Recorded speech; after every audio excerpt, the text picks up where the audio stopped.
What is going on, everybody? It's your boy BQ checking in from the old cell phone. I'm going to be giving a channel update here pretty soon. I think things are going to move a lot quicker when we make our move to Nevada as far as our getting into our home and everything. So I'm expecting to be up and running about 30 days earlier than I initially planned. But give me a few days and I'm going to give you guys an update, and hopefully I'll be back in the saddle reviewing Impact and giving some good content. But I wanted to weigh in on a couple things. One of them, and this is maybe 4 or 5 days old at this point, but there was a interview where D'Lo Brown had said, telling people, give us 3 episodes, watch 3 episodes of Impact, you'll be back for a 4th. I understand the mindset of saying that, because trust me, as someone who, I've talked about this a little bit, as someone who is a diehard WNBA fan, like I know that is a sports league that struggles with viewership. Now their viewership is about 7 times what Impact is, but you're talking about on a professional sports level, so. And sometimes I have to tell people, hey man, actually watch the game, watch a couple games, because if you don't watch enough to invest in the players and know who they are and to maybe even find a team you want to root for, it becomes extremely difficult to get invested. It's like, some of the football fans who watch maybe the XFL or the USFL, and they're just like, this is boring. Well, it's still football, right?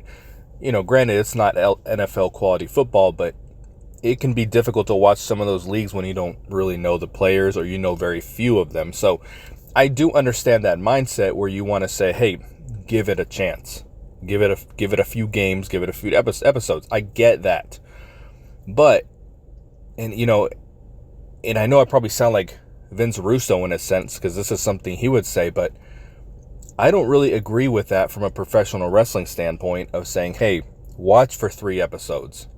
Like, hook them with 1. That's what the goal should be. If the wrestling is good enough and there's minimal goofiness, you can put on a good show where someone's like, hey, I think I'll tune in next week. Because what they're asking for you to do is, well, watch 3 episodes so you can get invested in the storylines. And Impact does a much better job of long-term storytelling than probably any wrestling company. But when I say that, it's more about the ultimate payoff that they're good with, because what happens between the initial segment and the final segment in a storyline is crap a lot of the times, because it's going on too long. The design, the death dolls, the can't think of anything else off the top of my head right now, but because those are the couple going on right now, where the stuff in the middle is just straight fluff, and an author does not go into doesn't have the mindset going into a book saying, okay, well, the ending is going to be great. The first few chapters are not, but read anyway.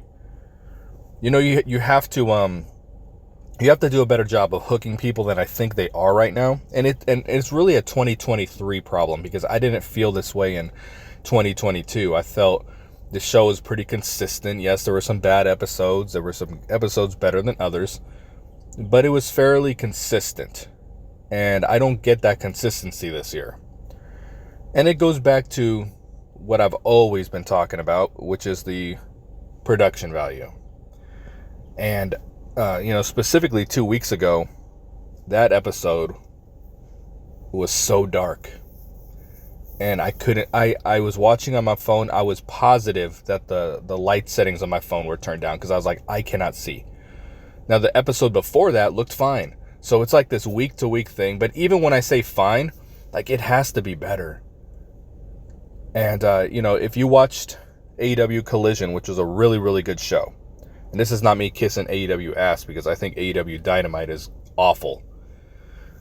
But if you watch AEW Collision, they switched up the announce team, color scheme, the video, the way they did the graphics and the video packages were very different.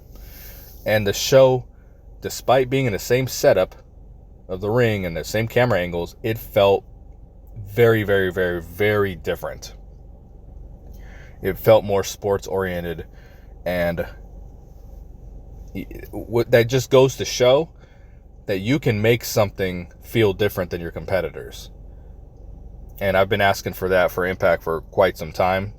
The show is very, very formulaic.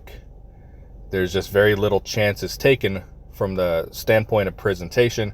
And clearly it's not something that is important to them, because there's no signs in the last 3 years. There's no signs of them having the I guess the self-awareness maybe is the word, to say, hey, this does not look good, it needs to look better. There's no signs of it. And you can tell me that there's I've talked to someone in the company and they acknowledge this, like, you can tell me that all day. Visually, when we're looking at it, there's no signs of thinking that is an area of improvement. And that's going to hold them back for a really long time. If you're saying, hey, you don't normally watch Impact, come watch 3 episodes. Come watch 3 episodes of guys wrestling in the dark and we own the night every 5 minutes and all this shit. Yeah, I mean, you're asking a lot of people. So I just think the mindset has to be, you can't hit a home run every episode, but the mindset has to be put out a damn good episode every week. Maybe it's a creative episode one week. Maybe it's a wrestling heavy one this week. Who knows? But right now, the middle of the storylines are just so bad. And it's not an excuse when you say, oh, well, the payoff. People tell me all the time, let it play out. Okay, I'll let it play out, but that doesn't mean I have to sit through fucking Sami Callihan and his 19 steps for 17 weeks in a row. And you know what I'm saying? Where it's like not good. And then, like the Dango stuff. I like the payoff with that. I like his new character, but and I didn't think the Attack Santino thing was too bad because Dango was kind of funny and all that, but there's some people who didn't like that. The Coven and Death Doll stuff was awful. That was some of the worst TV that they have done in years, what they were doing with them. And it led to the Courtney Rush thing, which Courtney Rush is not going to wrestle for the Knockouts title anytime soon, but it's something cool. It's something different because the Rosemary character needed to be refreshed. And if they want to bring her back later, it'll get a huge pop, but they needed to do something like that. But then to sit us through these horrible, horrible segments up to that, like, you're not going to hook people in with that, So I just think that that's the wrong mindset currently, of saying, hey, watch 3 episodes. That's all. But I get it. I do get it. I made the WNBA comparison. I do get it. I just don't think it's the right strategy for Impact. Scott D'Amore's in a match. Even when I say something's bad with Impact, I'm never angry. I'm never, just like beside myself. And Macklin losing the title was one of the times I was like genuinely very pissed watching a product.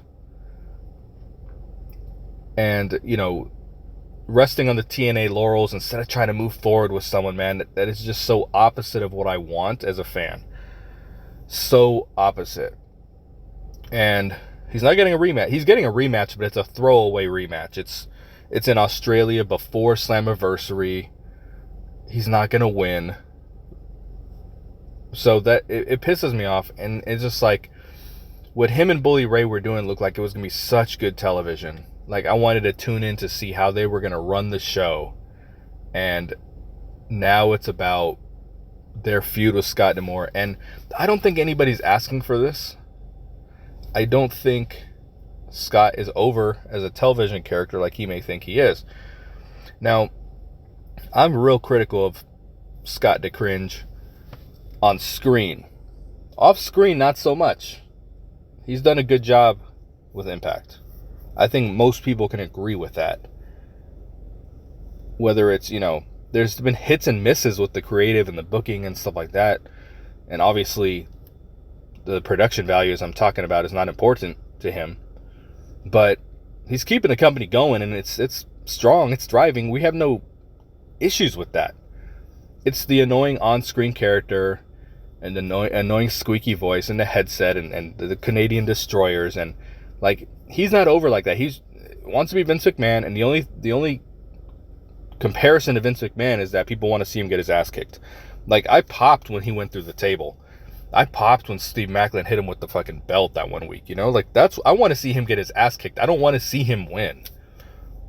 And, you know, this match is going to be a street fight, or it's going to be no DQ. It's going to be something, okay? It's going to be a tables match, something. This is not going to be a 2-on-2 wrestling match. When's the last time PCO had a regular wrestling match? You know, so that's what it's going to be. It's going to be something like that. And I'm not looking forward to the match. The only way I'll leave that match happy is if Maclin and Bully Ray win. Because I really think the two of them together can be what Honor No More wasn't, and just like run through the Impact roster, maybe not winning, you know, wrestling necessarily, but just dominate the show, just be this force that people can't stop. And I think it's a bad look for them if the team of PCO, who just lost to Steve Maclin, the team of PCO and Scott D'Amore, the non-wrestler, if they were the ones to stop them this early, I think that would be a big problem. Like, I would... Man, I know this isn't what's going to happen, but I really want to see Scott D'Amore get his ass kicked at Slammiversary.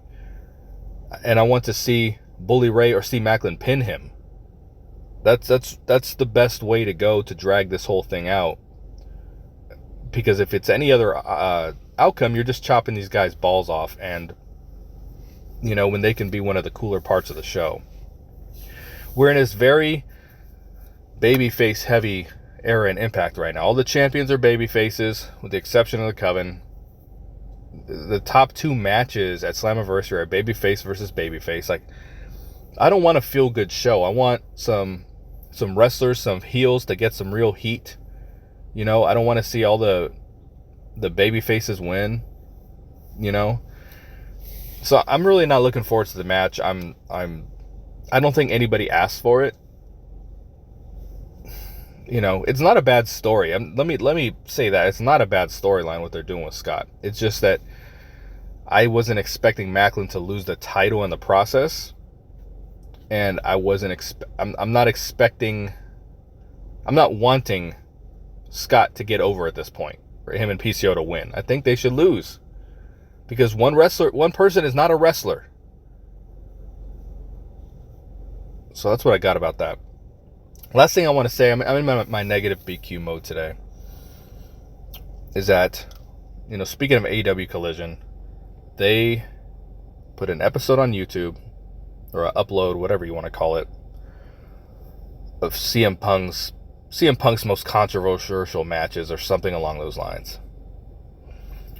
And you go on Twitter, and there's me responding saying this is embarrassing, and then everyone else is praising Impact, praising the Impact social media. You guys are so quick. You guys did it again. Did what again? Look desperate? If you're going to click on that link to watch CM Punk, how is that going to build anything for the future of Impact? How is that going to create new followers and viewers? Because what he did in Impact and TNA was nothing. He did jack shit in the company. He was a nobody back then. It's desperate. I think there's too often times in this company that, whether it's a social media team, whether it's Scott DeCringe, whatever it is, they are trying to pop themselves. Don Callis did shit, just wanted to pop himself. Get themselves over, you know? And I really think, I don't want to, you know, judge anyone listening to this, but if you're someone who's like in those comments, like, hey, you know, more of this, keep doing this, like, I don't think you're helping the company. It just looks extremely desperate, and they just continue to do it. And yeah, well, you know, I'm going to pull back on that. They actually have been a lot better about doing that. I actually thought they were going to stop, because they used to be nonstop with it. Whatever, you know, I mean, they did a little bit with Eli Drake and Drew, and, you know, they're going to do it. But, you know, what is the end game? What is the goal? How is that bringing in new viewers? It's just the wrong mindset, in my opinion. I just don't like the mindset of the company in general right now. I understand it's Slammiversary, and you tie that into the anniversary and TNA. I get it. I do, but every time it seems like there's just someone to build towards the future with, Trey Miguel or Steve Macklin. I would have put the damn tag titles on the good hands, to be honest with you. I understand the ABC is not part of TNA, but I am just dying for something fresh right now because I don't know. I can't just fully judge without seeing where the build goes up to Slammiversary. Like, that's not fair of me to do. But where they are at right now, I'm not very happy with it.